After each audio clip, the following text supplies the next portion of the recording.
Good afternoon. Welcome to Voice to the Voiceless.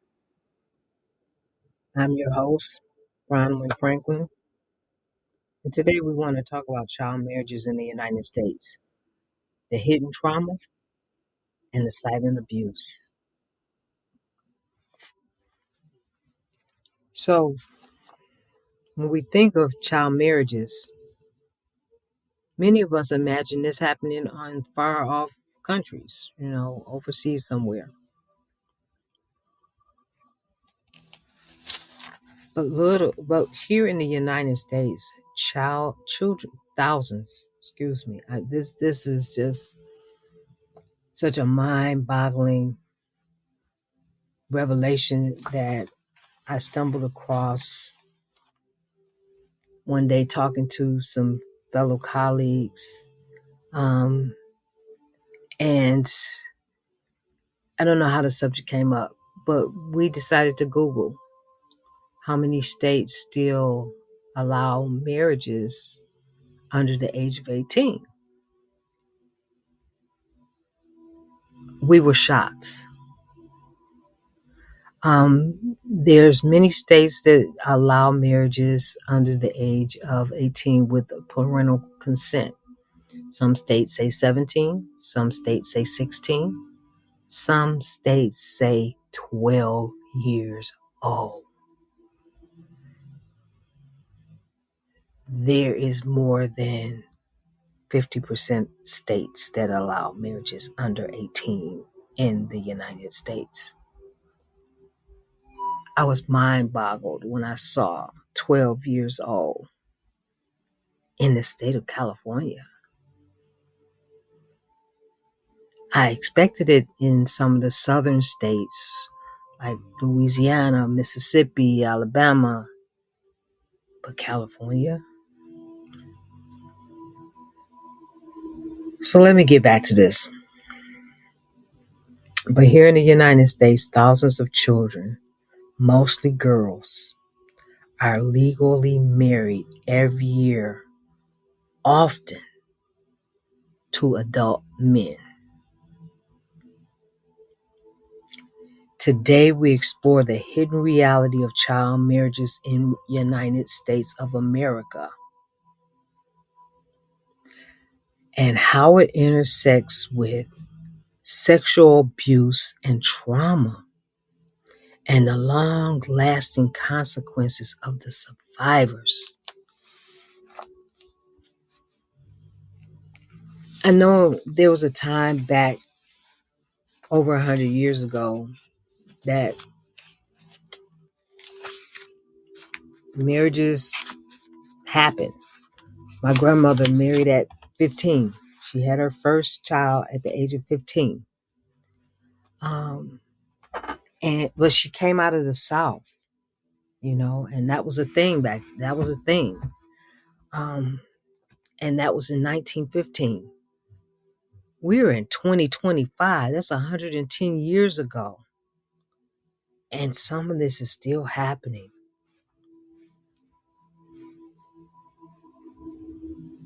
So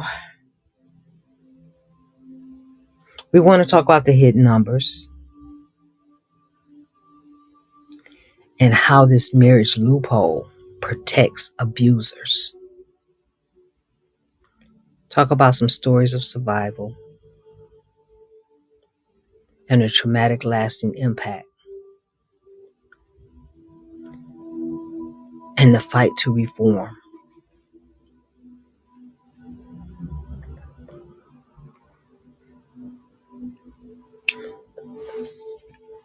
Trigger warning.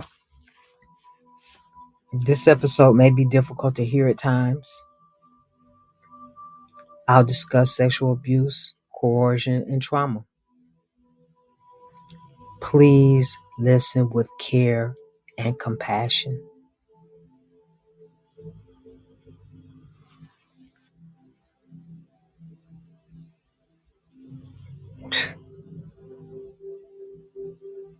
Oh my God. Between 2000 and 2018, more than 300,000 children under the age of 18 were married in the United States.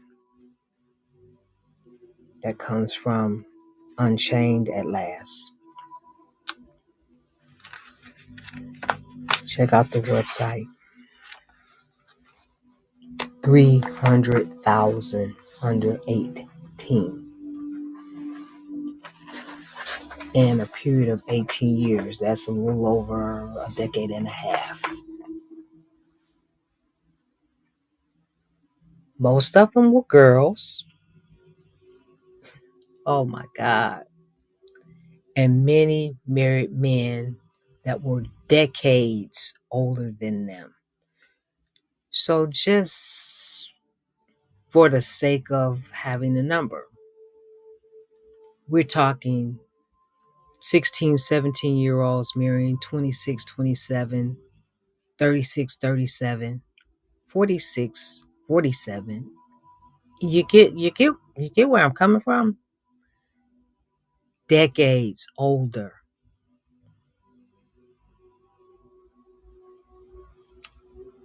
Like I said, I mentioned this, more than half of the states still allow it. So here is the number. Only 12 states today have banned marriages under 18. Only 12 states.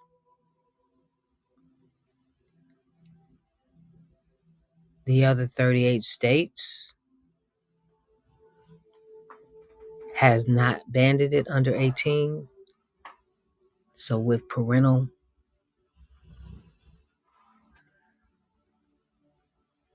permission,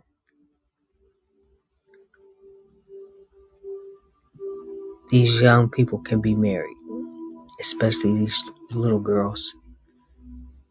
Excuse me if I'm struggling to get the right words out, because I'm still, after weeks and weeks and weeks of knowing this, I'm still having a hard time wrapping my thoughts, and my heart hurts.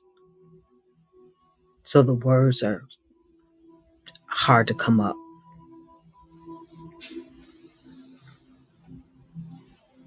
Okay, I have a story for you. Let's hear this story. This is a vignette. This is the first one I want to share. Just kind of wrap your mind around it. This is Maria's story. Maria was 15 when her parents pressured her to marry a 28-year-old man after she became pregnant. Whoa. She said it isn't marriage. It was a trap. I couldn't go to school. I couldn't even call it abuse because legally he was my husband. He was almost twice her age. And now he is in control. She said it was a trap. She couldn't even go to school. It was control. It was abuse.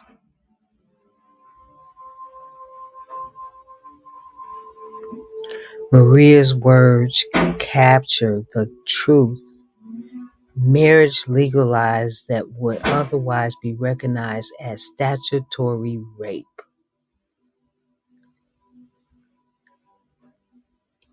Up until the parents agreed or forced her into marriage, it was considered statutory rape. He was 28, she was 15. But once the marriage happened, it was no longer a crime. It was no longer rape. It was no longer a violation. It made it legal. Whoa.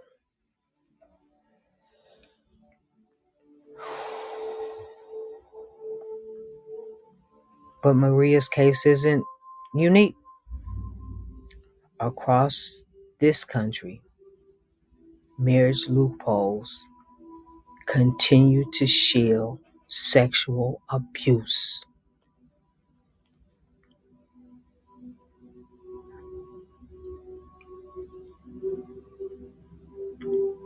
Wow. Let's talk about it. Marriage as a shield for abuse. In many states, the statutory rape law contains what's called a marriage exception. That means sex with a minor is illegal unless you're married to them. Okay.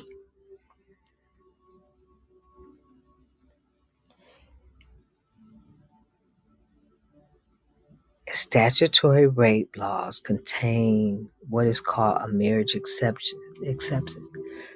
This needs to change because there was a time when legal marriages, women of age, could be forced to have sex with their husbands. And it was not called rape because you were legally married. And some states, and that's a whole nother story, has changed that because that's become domestic violence. Violence.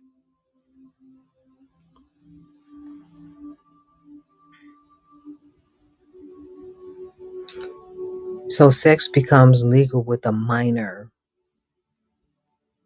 when you're married to them. But if you're not married, it's statutory rape. Get out of here.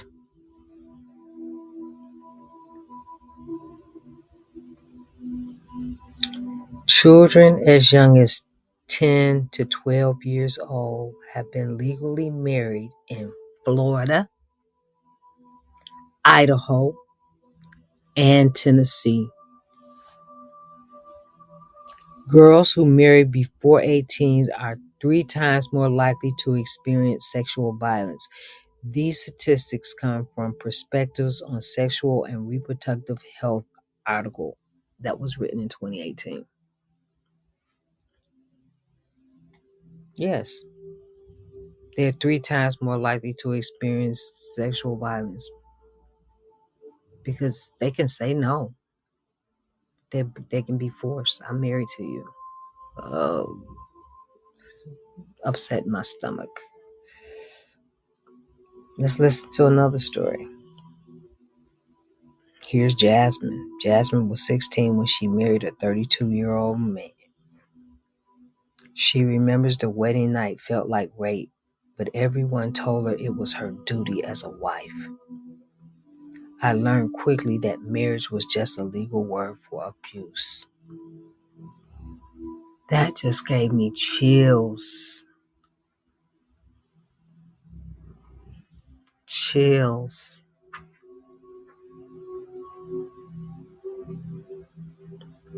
Too many minors. Marriage does not protect them. For many of these kids, they are not protected. It's a trap. They feel trapped. It becomes a trap. Just because they're told things like, that's your duty. You have to obey. You have to submit.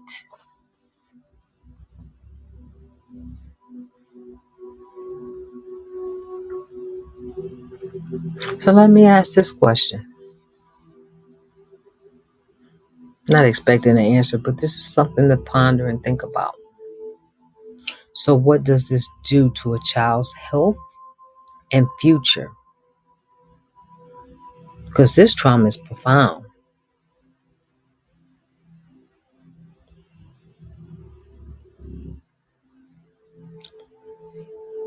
Trauma and health impacts. Let's talk about it.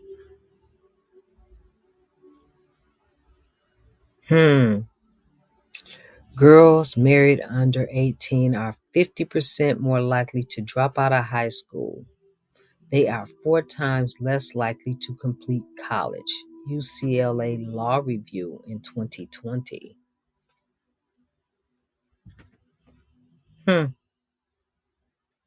You heard Maria's story. She couldn't even go to school. She was forced not to go to school once she married.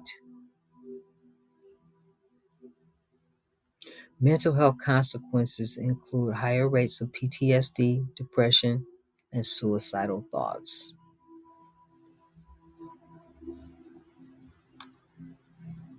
I don't know what it's like to have been forced into a marriage at a young age, but I do know what it's like to feel trapped and not have a way out. And death is the only thing you can think is going to free you from the trap. I do know what that feels like. It's scary, it's overwhelming, it's dark.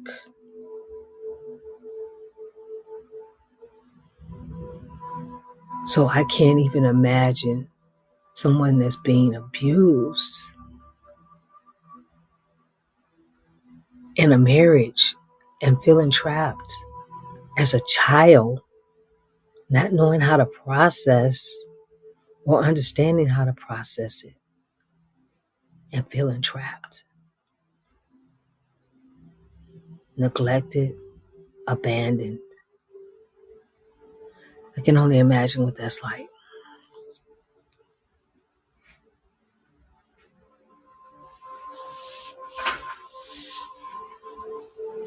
Here's another story. This is Tanya. Tanya, she's 40 now. She says, I never got to be a teenager. My body was in survival mode from the start. Every time he touched me, I left myself. That's disassociation. Losing myself, stayed with me long after I escaped. She learned to disassociate. That was her survival. Holy moly. Holy moly.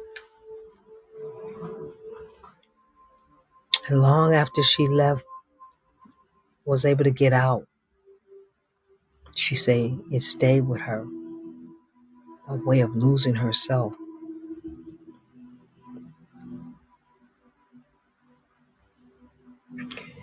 Trauma researchers explain this as what they call complex trauma, a rewiring of the brain from repeated violation. Survivors often struggle with intimacy, trust, and identity well into adulthood. And without mental health support, they need the support. They need mental health treatment. They need therapy. They need to go through and find the gems that's going to help them learn how to live a better life. This right here, the untreated trauma, and to learn to be the continue place of the rewired brain is excuse me, just maybe one cause of substance use addiction and alcoholism, because you're constantly trying to disconnect, drown out those thoughts, drown out those feelings, numb it. Has anybody looked at that? Has anybody looked at how many of these pre-adolescent and teenage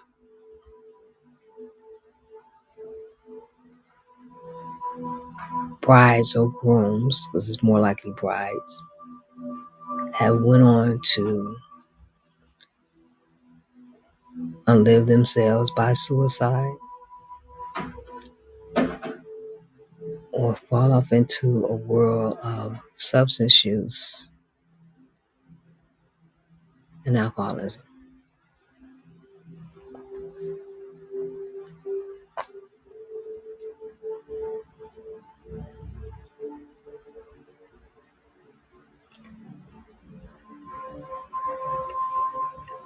The research talks about the rewiring of the brain. Yes, that's trauma. Complex PTSD. And yet the laws continue to allow this practice. Let's look at these policies that's allowing this.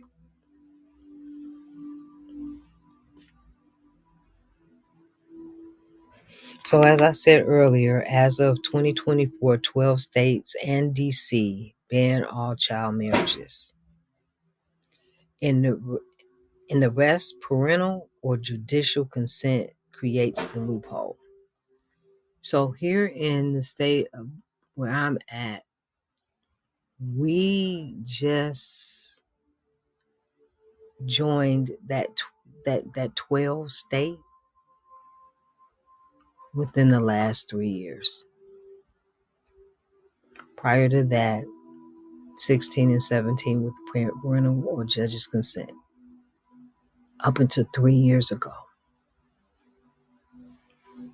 I had no clue. The paradox: a child can often hire a lawyer, sign a lease, or file for a divorce. They can't even do that. As a child, you can't even hire a lawyer. You can't sign a lease. You can't vote. You can't file for a divorce. You can't even sign up to go to school without as a child under 18. You have no rights. None. As a child under 18. You can't drink. You can't smoke. You can't even get a driver's license until you're 16. Yet you can get married.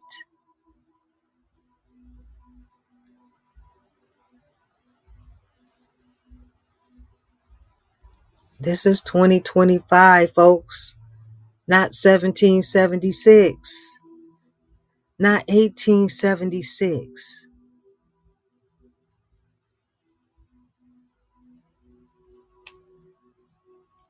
You can't, it's so many things you cannot do in this world, in this country of the United States of America until you're 18. Like I said, you can't even get a learner's permit to drive a car till you're 16. Your parents have to sign your report cards. Oh my God. But you can be married. You can't even buy cigarettes or drink alcohol. You can't even go to the doctor. My God. Here's another story. Kentucky judge approved the marriage of a 13-year-old to her 33-year-old boyfriend. Oh my God. And the advocates protested, but the court says she's pregnant, so marriage is in her best interest.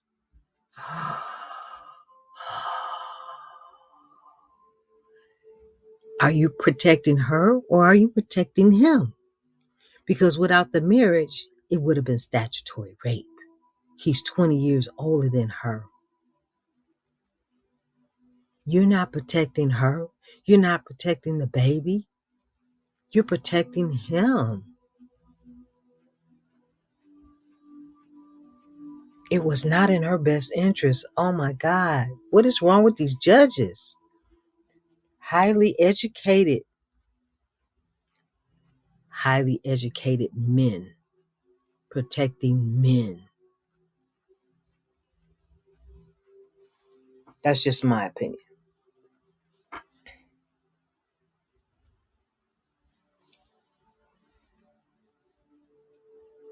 I have no proof of that. I have no proof of that.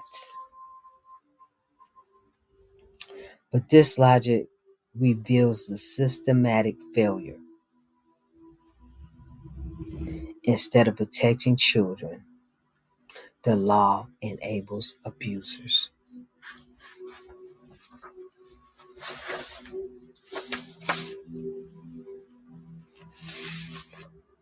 But there are groups out here like Unchained at Last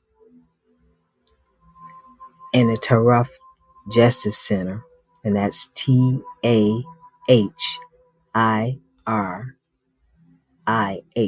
Justice Center, are fighting to end child marriages nationwide.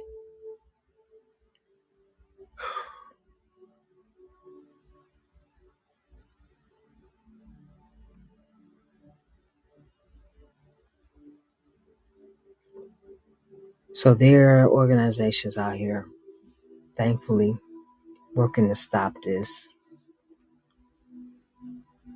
Like I said, I had not even heard about any of this or knew any of this until a few weeks back.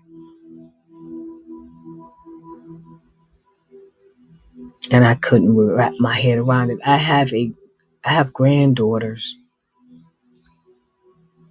that's under the ages of 12. I can't even imagine or comprehending anything like this. So what can we do for those already impacted? Let's turn to survivors healing. How do we help them heal?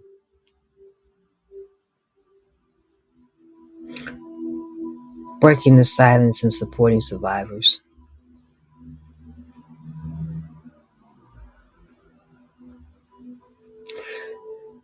Survivors often maintain silence due to stigma, religious pressure, and a lack of resources. If my parents or a judge said this is what I have to do, how do I fight back? These are the people that's set in place to protect me. My parents, my mom, my dad, the judge who swore to observe justice.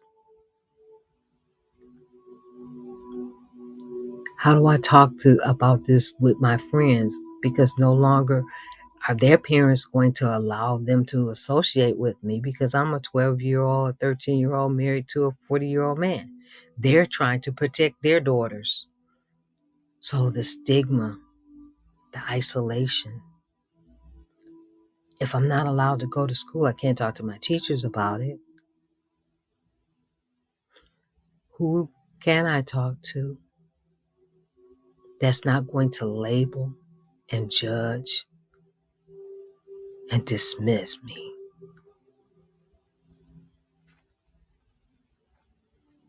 And then you have these religious, or I'm going to say organizations, but call them what you want, who this is a part of their doctrine. This is a part of their community. This is what's expected. We've had many cults like this. Um, and it's really, really sad that there's nowhere to turn when your whole community is based on that.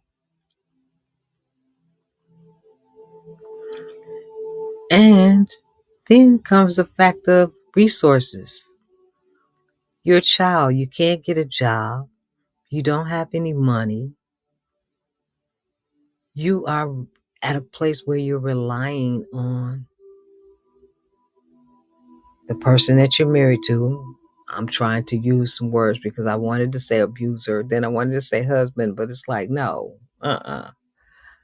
But you are relying on them for support: food, clothes, housing, and shelter, your basic needs, because you lack the resources to get them for yourself.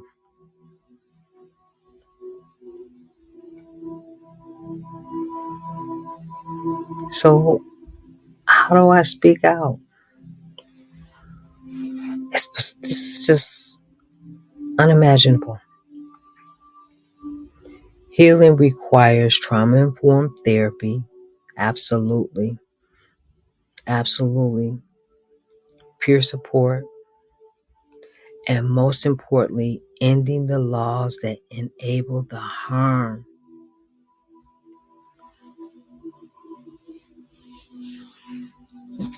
We talked about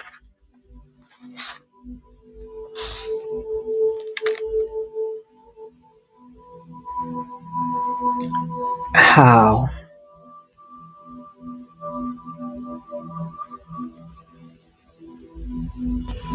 Tanya would disassociate. And I mentioned it then that, counseling therapy is much needed. And how she said she still continued to disassociate long after she escaped the abuse.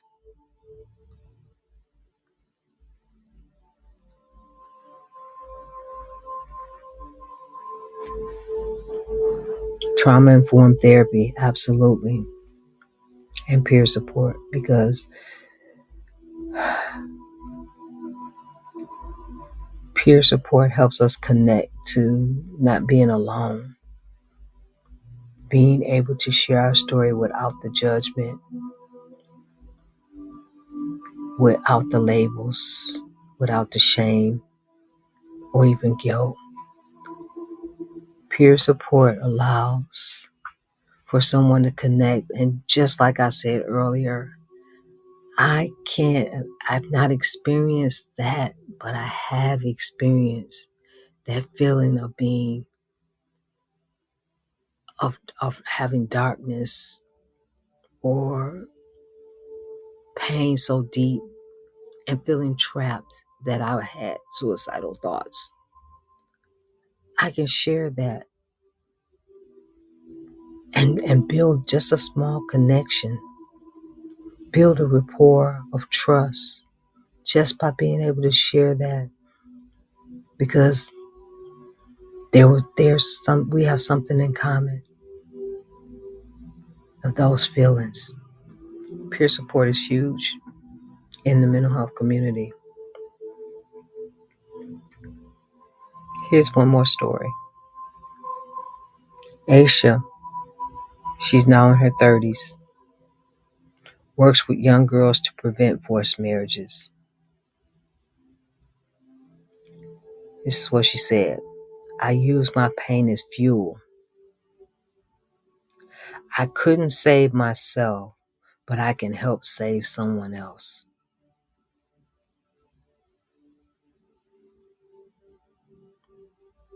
Yes, that's peer support. I couldn't save myself, but I can help save someone else. We experience what we experience, but being able to help someone not have that same or similar experience of pain or of darkness and dread is huge. Voices like Aisha's are powerful reminders that survivors are not victims forever. They are leaders, advocates, and change makers.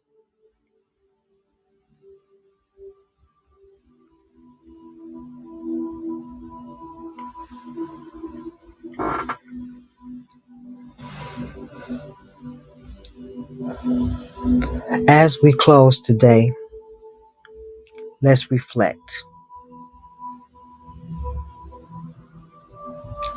Child marriage is not cultural. It is an institutionalized child abuse, legal in much of the United States. I'm going to repeat that again. Child marriage is not cultural. It is institutionalized child abuse, legal in much of the United States. It strips children of education, health, safety, and identity. That's a whole nother subject to talk about. How you lose your identity of who you are, who you can be, your gifts, your strengths, your values, your goals, all that gets stripped away from you. You never get a chance to develop it. So I'm going to call us to action.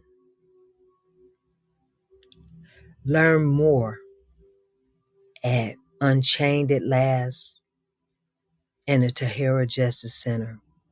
Go Google them, look them up. Learn more of how you can help, what they're about, what's going on in our country to our children.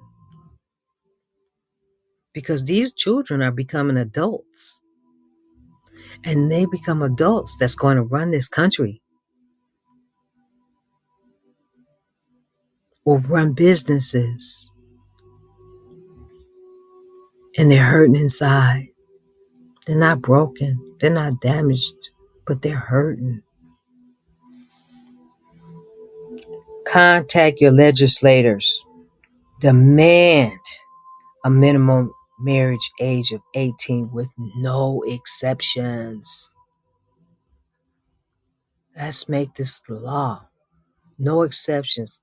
Don't matter if you're pregnant. He needs to not been abusing you underage. Go to jail for statutory rape. Create programs to help wrap around these teenage mothers. Lord knows, I barely turned 18 and I didn't have any support. So it's hard. But I'm grateful I was not in a forced marriage of abuse.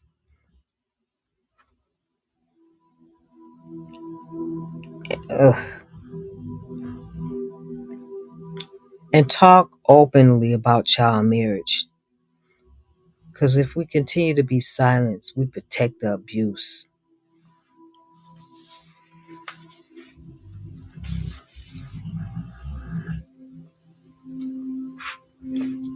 Child marriage may be hidden, but survivors are speaking. Their voices as our call to action.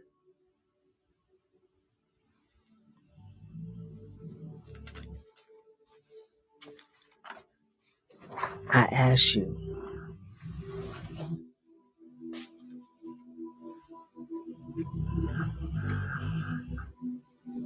to take an honest look into your heart and gather up your compassion and look to your values and your beliefs and reach out, because 300,000 children under the age of 18 in an 8-year period of time in the United States was forced into some sort of marriage. 300,000. One is too many. You heard the story of a 13-year-old forced to marry a 30-something-year-old because she was pregnant. Our voices need to speak up for the voiceless.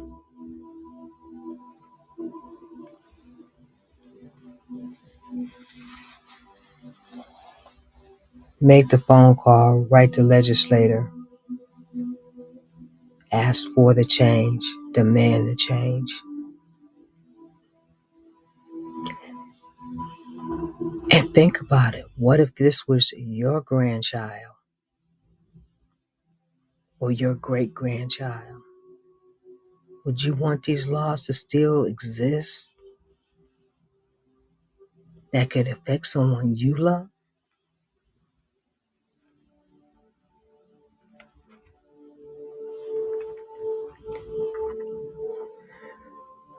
I'm going to leave it right there. This is Brownman, Voice to the Voiceless. And today we have talked about the hidden trauma and the silent abuse that goes on still in the United States of America in 2025. I hope you have a rest of your day.